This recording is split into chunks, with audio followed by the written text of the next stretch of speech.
Ó Mãe Santíssima, intercedei por nós para que possamos bem compreender os ensinamentos de vosso Divino Filho, nosso Senhor e Salvador Jesus Cristo, e as explicações dos pais da Igreja.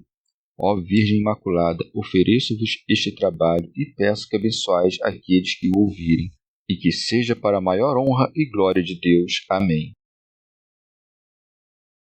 Senhor onipotente, purificai o meu coração e os meus lábios. Vós, que purificastes os lábios do profeta Isaías com carvão em brasa, e dignai-vos, por tal modo, purificar-me com a vossa misericórdia, para que possa dignamente anunciar o vosso santo Evangelho. Por Jesus Cristo nosso Senhor. Amém. Senhor, abençoai-me. Que o Senhor resida no meu coração e nos meus lábios, para que anuncie digna e convenientemente o seu Evangelho. Amém. Evangelho de Nosso Senhor Jesus Cristo, segundo São Marcos. Debate sobre o jejum. Os discípulos de João e os fariseus jejuavam e vieram dizer a Jesus: Por que os discípulos de João e os discípulos dos fariseus jejuam e teus discípulos não jejuam? Jesus respondeu: Podem os amigos do noivo jejuar enquanto o noivo está com eles? Enquanto o noivo estiver com eles, não podem jejuar. Dias virão, porém, em que o noivo lhes será tirado, e então jejuarão naquele dia. Ninguém faz remendo de pano novo em roupa velha, porque a peça nova repuxa o vestido velho e o rasgo aumenta. Ninguém põe vinho novo em odres velhos. Caso contrário, o vinho estourará os odres, e tanto o vinho como os odres ficarão inutilizados, mas vinho novo em odres novos.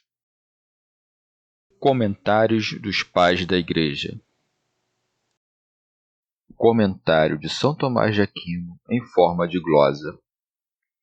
Assim como acima, junto dos discípulos, o mestre era repreendido por fazer refeições com os pecadores. Também agora, junto do mestre, os discípulos são acusados de omissão do jejum, para que, assim, se levantasse entre eles uma matéria de discórdia. Por isso é dito: os discípulos de João e os fariseus jejuavam. Teofilacto Diócrida. Com efeito, os discípulos de João, parados no que é imperfeito, permaneciam nos costumes judaicos. Santo Agostinho.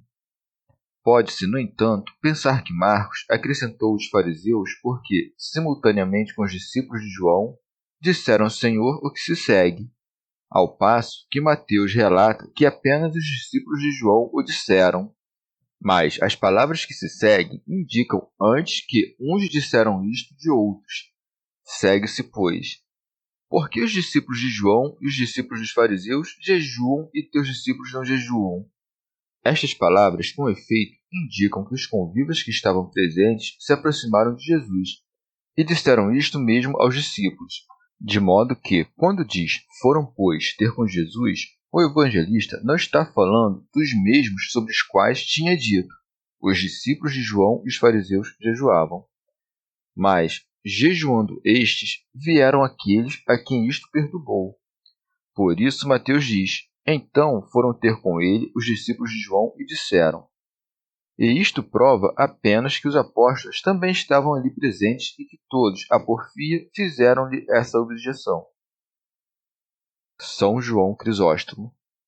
Com efeito, os discípulos de João e dos fariseus, portando-se de modo invejoso contra Cristo, interrogaram-no, querendo saber se ele, solitário com seus discípulos, sem abstinência e sofrimento, vencia as lutas das paixões. São Beda. Mas João não bebe vinho ou bebidas inebriantes. O Senhor come e bebe com pecadores, porque aqueles em cuja natureza não havia nenhum poder tornam, pela abstinência, maior o mérito. Mas o Senhor, que naturalmente tinha poder de sobra para perdoar os delitos, por qual motivo se afastaria daqueles a quem poderia tornar mais puros que os que faziam abstinência? Mas também Cristo jejuou, para que não te afastes do preceito, e comeu com os pecadores, para que vejas claramente a graça e reconheças o poder. Segue-se. Jesus respondeu: podem os amigos do noivo jejuar enquanto o noivo está com eles? Santo Agostinho. Marcos chama-os aqui de filhos de bodas, filhos nuptiarum. Mateus, por seu turno, chama-os de filhos do esposo, filhos esponsi. Com efeito, por filhos das bodas, não compreendemos apenas os do esposo, mas também da esposa. Pseudo Crisóstomo. Chama, pois, a si mesmo de esposo, como quem desposará a igreja. Com efeito, os esponsais são a ação de dar um penhor, a saber, a graça do Espírito Santo, pela qual o orbe terrestre acreditou. Teofilacto Diócrida. Chama-se também de esposo, não apenas como quem desposará as almas virginais, mas porque o tempo do seu primeiro advento não é de dor nem de tristeza para os que nele creem, nem de sofrimento, mas de repouso. É o tempo que dá, sem as obras da lei, o repouso pelo batismo, pelo qual facilmente e sem sofrimento alcançamos a salvação. Já os filhos das bodas ou do esposo são os apóstolos, porque, pela graça de Deus, tornaram-se dignos de todo o bem celeste e partícipes de todo o deleite. Pseudo Crisóstomo.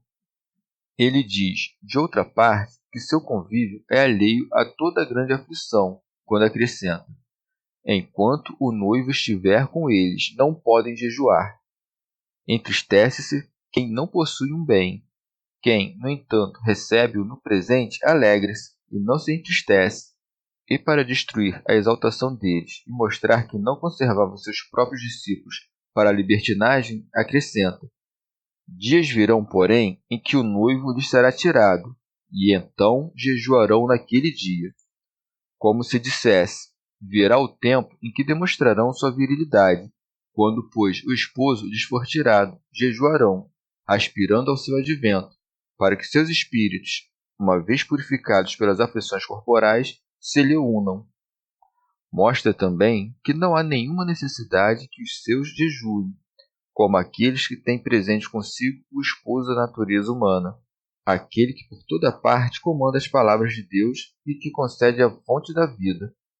E chama-os de filhos do esposo, porque são crianças e não se podem totalmente conformar ao pai e ao esposo, que, examinando com cuidado a sua infância, não quer que eles jejuem no momento. Afastando-se, contudo, o esposo, jejuarão por conta das saudades, mas, quando forem perfeitos e se unirem em núpcias ao esposo, comerão sempre com abundância a ceia real. Teofilacto Diócrida.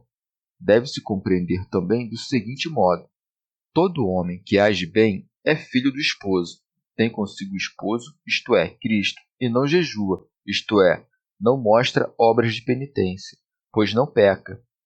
Quando, no entanto, é-lhe retirado o esposo, tendo o homem caído no pecado, então jejua, para que se arrependa e cure a transgressão.